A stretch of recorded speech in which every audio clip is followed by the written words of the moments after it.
Welcome students, online education की class में फिर से स्वागत है। और आपको बता दें कि मैं राम प्रताप इकोनॉमिक्स लेक्चरर फिर से आपकी सेवा में उपस्थित हूँ। और जैसे कि आपके लिए पहले मैंने +2 क्लास के लिए मैक्रो इकोनॉमिक्स के नोट्स बनाए थे, उसी प्रकार आज मैं +1 के पहले भाग स्टेट्स के नोट्स बनाने जा रहा हूँ, जो आपके लिए 11वीं कक्षा के लिए बड़े हेल्पफुल होंगे। मुझे उम्मीद है बच्चे इसको देख करके अपनी काम को करेंगे।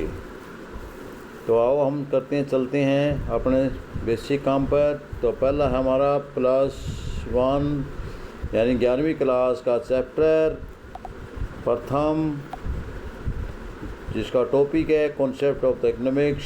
हिंदी में हम इन नोट्स को जिक्र करेंगे। What is the economics, economics क्या है, अर्थशास्त्र क्या है।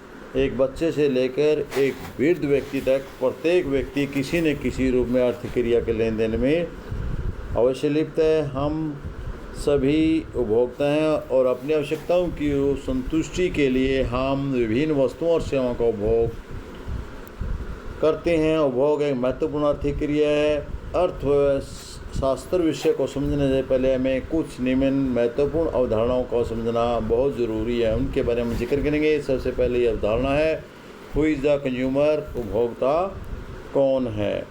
तो सबसे पहले उपभोक्ता की बात करें। उपभोक्ता वह व्यक्ति है जो अपनी आवश्यकताओं की संतुष्टि के लिए वस्तुओं तथा सेवाओं का उपभोग या प्रयोग करता है। समझ में आ गई कि आप सभी को कि जो भी व्यक्ति किसी वस्तु का प्रयोग करता है, तो प्रयोग करने वाले आदमी को या प्रयोग करने वाले को हम उपभोक्ता कहेंगे। उपभोग क्या है, व्हाट इज़ कंज्यूम्पशन। उपभोग एक क्रिया है जिसके द्वारा मनुष्य अपनी आवश्यकताओं की प्रत्यक्ष संतुष्टि के लिए वस्तुओं और सेवाओं की उपयोगिता मूल्य का प्रयोग करता है।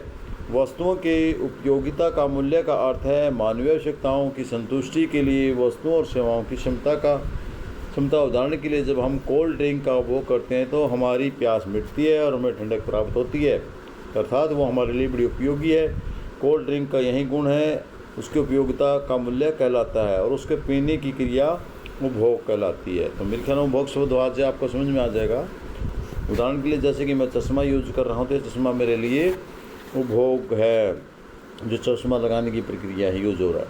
उत्पादक कौन है। उत्पादन वह व्यक्ति है जो आय सर्जित करने के और लाभ कमाने के उद्देश्य से वस्तुओं और सेवाओं के उत्पादन तथा बिक्री करता है। फिर दोबारा समझिए, उत्पादक कौन होता है। वह व्यक्ति जो वस्तुओं का उत्पादन करता है, अर्थात वस्तुएं सर्जित करता है। उसका मकसद कुछ हो सकता है आय सर्जित करने के लिए या लाभ कमाने के लिए, चाहे वो वस्तुओं का उत्पादन करे या बिक्री का उत्पादन करे, सेवाओं का उत्पादन करे या उसकी बिक्री करे, तो ये सारा का सारा उत्पादक कहलाएंगे। उत्पादन क्या है। उत्पादन हुआ या व्हाट इज प्रोडक्शन। उत्पादन वह प्रक्रिया है, यहाँ वह शब्द ये हमारा गलत है।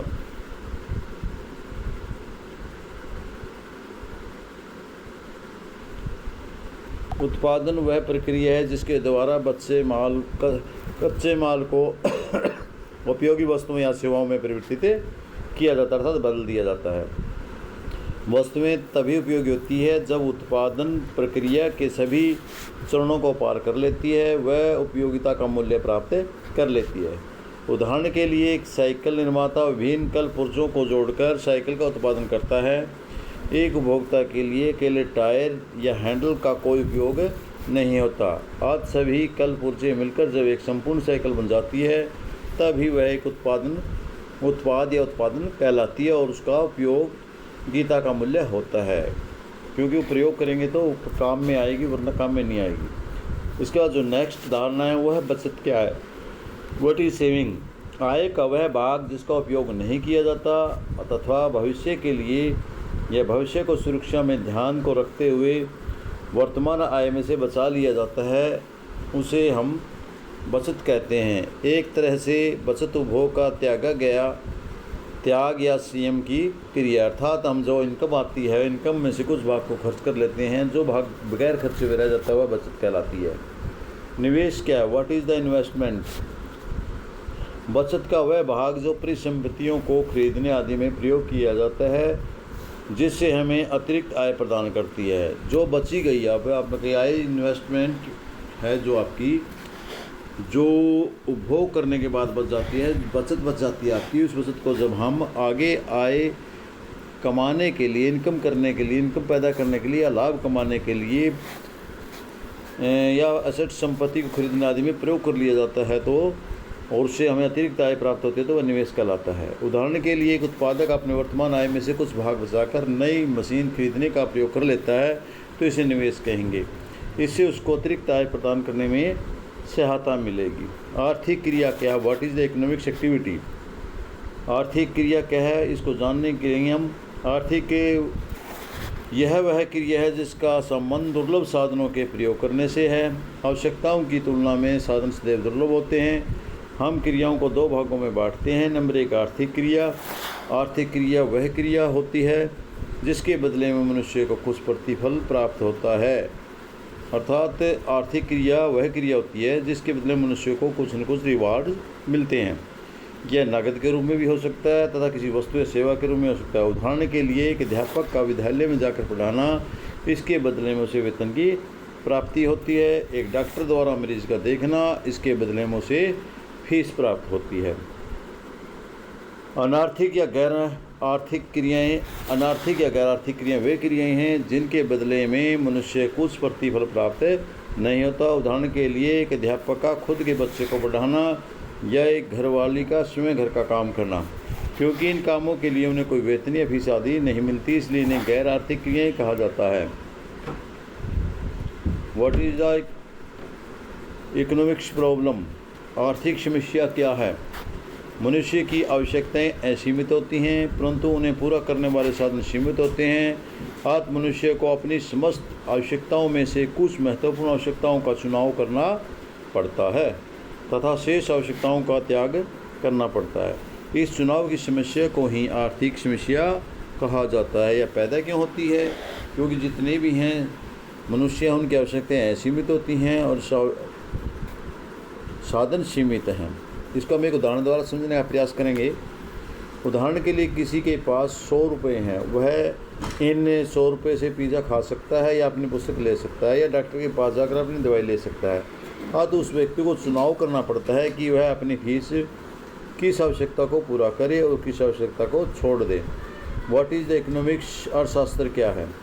अर्थशास्त्र आर्थिक क्रियाओं का समाधान है जिनका हमें इसलिए सामना करना पड़ता है क्योंकि हमारी आवश्यकताएं असीमित हैं, जबकि ये साधन दुर्लभ होते हैं और इन साधनों के वैकल्पिक उपयोग होते हैं। यदि दुर्बलता ना होती तो कोई भी आर्थिक समस्या भी ना होती। यदि कोई आर्थिक समस्या ना होती तो अर्थशास्त्र भी नहीं होता। रोमिन्स के अनुसार अर्थशास्त्र वह विज्ञान है जो वैकल्पिक उपयोग वाले सीमित साधनों तथा उद्देश्यों से संबंध रखने वाले मानवीय व्यवहार का अध्ययन करता है। अर्थशास्त्र के घटक, अर्थशास्त्र के 3 घटक होते हैं: उपभोग, उत्पादन, वितरण। सबसे पहले हम उपभोग के बारे में जानेंगे। उपभोग के अंतर्गत मनुष्य की अपनी आवश्यकताओं की संतुष्टि के लिए विभिन्न वस्तुओं और सेवाओं के उपभोक्ताओं और क्रेताओं के रूप में मानव जाति के व्यवहार का अध्ययन किया जाता है। एक उपभोक्ता के रूप में लोगों के साधन सीमित होते हैं जबकि उनकी आवश्यकताएं असीमित होती हैं। इसको हम एक उदाहरण द्वारा समझने का प्रयास करेंगे। उदाहरण है आपका, एक गृहस्थ की आय सीमित होती है। उसे यह चुनाव करना पड़ता है कि वह अपने वेतन का कितना भाग भोजन पर, कितना भाग वस्त्र पर, कितना भाग मनोरंजन आदि पर खर्च करे जिससे उसकी आवश्यकता पूरी हो। जब हम मानक संबंध का एक निश्चित सत्र स्थापित कर लेते हैं जो यह व्याख्या करता है कि उपभोक्ता का किस से व्यवहार करते हैं, तो हम इसे उपभोक्ता सिद्धांत कहते हैं।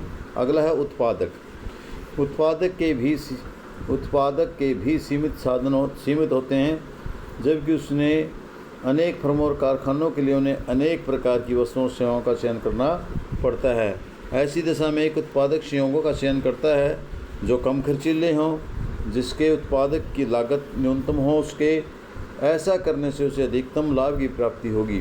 उत्पादक के इस व्यवहार को जब हम अध्ययन करेंगे तो मानव संबंध में एक निश्चित स्तर स्थापित करने के बाद जब ये उत्पादकों का व्यवहार तो उसके उत्पादन निर्णयों की व्याख्या करता है, तब हम इसे एक उत्पादन का सिद्धांत कहते हैं। इसके बाद वितरण। अर्थशास्त्र के अनुसार किसी भी वस्तु का उत्पादन करने के लिए 4 कारकों की जरूरत होती है: श्रम, भूमि, पूंजी, उद्यमी। जब उत्पादन का अपना उत्पाद बेचकर आय प्राप्त करता है तो इस आय को से इन 4 कारकों में इनके अनुपात में बांटा जाता है। भूमि को अपने प्रयोग के बदले में लगान, श्रम को मजदूरी, पूंजी को ब्याज, उद्यमी को लाभ प्राप्त होता है। उत्पादक के कारकों के स्वामियों के बीच यह आय का यह वितरण किस प्रकार होता है, इस अध्ययन को ही अर्थशास्त्र में वितरण का सिद्धांत कहा गया है। अब व्यष्टिगत शास्त्र तथा समष्टि अर्थशास्त्र टॉपिक पर बात करेंगे हम, माइक्रो इकोनॉमिक्स और मैक्रो इकोनॉमिक्स। अध्ययन की सरलता के लिए अर्थशास्त्र को अध्ययन करने के लिए इसको 2 भागों में बांटा गया है: व्यष्टिगत अर्थशास्त्र और समष्टि अर्थशास्त्र। व्यष्टिगत अर्थशास्त्र उन आर्थिक क्रियाओं और मुद्दों तथा आर्थिक क्रियाओं से संबंधित है जिनका संबंध एक परिवार, एक फर्म या एक उद्योग जैसी विशिष्ट व्यष्टि आर्थिक इकाइयों का सामना करना पड़ता है। इसके विपरीत समष्टि अर्थशास्त्र में संपूर्ण अर्थव्यवस्था के स्तर पर आर्थिक मुद्दों, आर्थिक समस्याओं पर विचार किया जाता है। व्यष्टिगत अर्थशास्त्र और समष्टि अर्थशास्त्र के संबंध में हम केवल इस पाठ में इतना ही जानेंगे।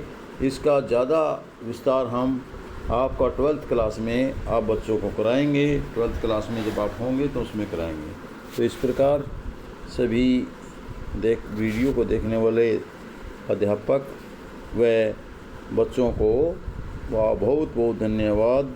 यदि वीडियो पसंद आई है तो मोटिवेट के लिए शेयर, लाइक और सब्सक्राइब करना ना भूलें, और साथ में वीडियो अपने दूसरे साथियों तक भी पहुंचाएं ताकि उनकी भी हेल्प हो सके। और मुझे भी मोटिवेशन देने के लिए कमेंट बॉक्स में कमेंट अवश्य दें।